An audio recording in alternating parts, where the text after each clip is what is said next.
حضرت عثمان غنی کا دور خلافت رہا۔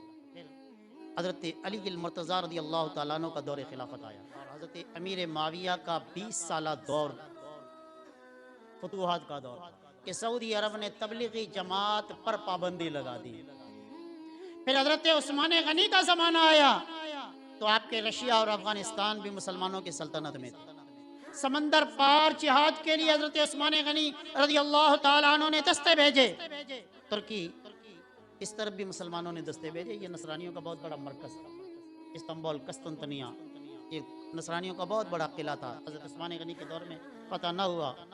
12 دن کم 12 سال حضرت عثمان غنی کا دور خلافت رہا۔ پھر حضرت علی المرتضیٰ رضی اللہ تعالیٰ عنہ کا دور خلافت آیا۔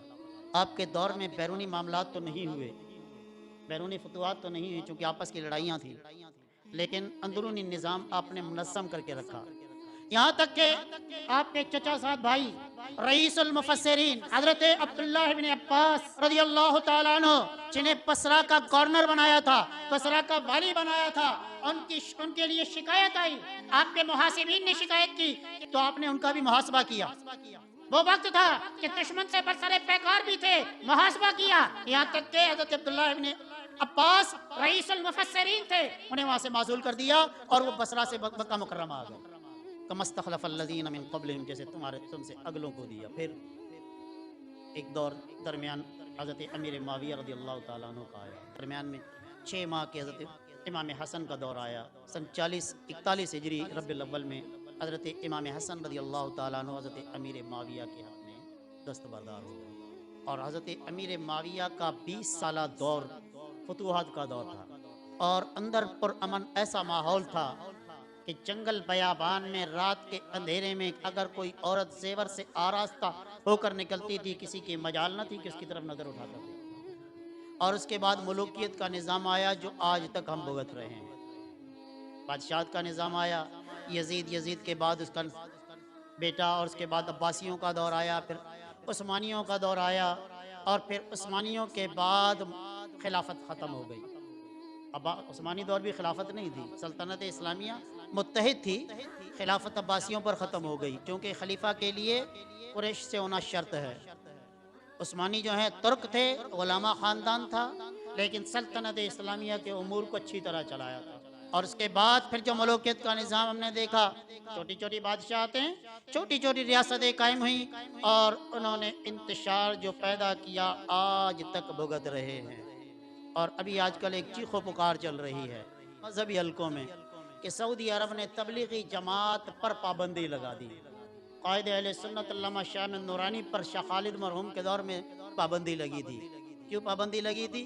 کہ آپ نے حرم میں نماز پڑھائی تھی، اور بہت بڑی جماعت آپ کی اقتداء میں تھی۔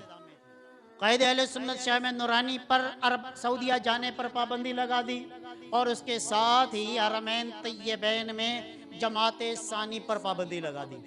ایک ہی جماعت ہوگی، اس کے بعد جو آئے گا اپنی اپنی پڑھے گا، جماعت نہیں ہوگی۔ قائد اہل سنت کا وصال ہوا، اس کے بعد یہ پابندی اٹھ گئی۔ شاہ عبداللہ کے زمانے میں یہ پابندی اٹھا دی، اور اب وہاں پر دوسری جماعت، چھوٹے چھوٹے جماعتیں ہونے کی اجازت دے دی ہے۔ شور اٹھا، بدتمیزی کا طوفان برپا کیا کہ ان پر پابندی لگا دی ہے، سعودی حکومت نے انہیں مشرک کہا ہے۔ آج وہی سعودی حکومت نے مشرک کہہ رہی ہے جو ان کے نمک حلال تھے۔ آج تبلیغی جماعت والوں کو سعودی حکومت مشرک کہتی ہے، اور ہم نے تو مخالفت کی تھی اس زمانے میں بھی، مزارات کے انہدام کی، لیکن یہ چپ کے باتیں کرتے تھے، ہم نے کھل کر کی تھی، ہم پر پابندی لگی تھی۔ اور وہاں بھی مذہب وہاں رائج ہوا تھا، دیوبندیوں، تبلیغیوں، مودودیوں کو وہاں اجازت ملی تھی، لیکن اب وہاں پر پابندی ہے، اور وہی الزام ان پر لگائے ہیں جو ہم پر لگائے تھے۔ لیکن اللہ کے فضل سے ہم پر دہشت گردی کا الزام نہیں تھا، ان پر دہشت گردی کا الزام ہے کہ چرس، افیم، ہیروئن بیچنے والے ان کے ساتھ ہوتے ہیں۔ الحمدللہ ہمارے ساتھ ایسا برتاؤ نہیں ہوا تھا، فقط یہی تھا کہ مسئلہ کی اختلاف تھا، ہمیں اپنے مذہب کے مطابق انہوں نے وہ الزامات لگائے تھے جو آج ان پر بھی لگائے ہیں۔ اب طوفان بدتمیزی برپا کیا ہوا کہ ہمیں اس طرح کہہ دیا، ہمیں اس طرح کہہ دیا۔ پہلے سوچتے کہ کسی مسلمان کو مشرک کہنا کتنا جرم ہے، تو آج تمہارے ساتھ یہ واویلا نہ ہوتا۔ کما تدین و تدان، جیسا کرو گے ویسا بھگتو گے۔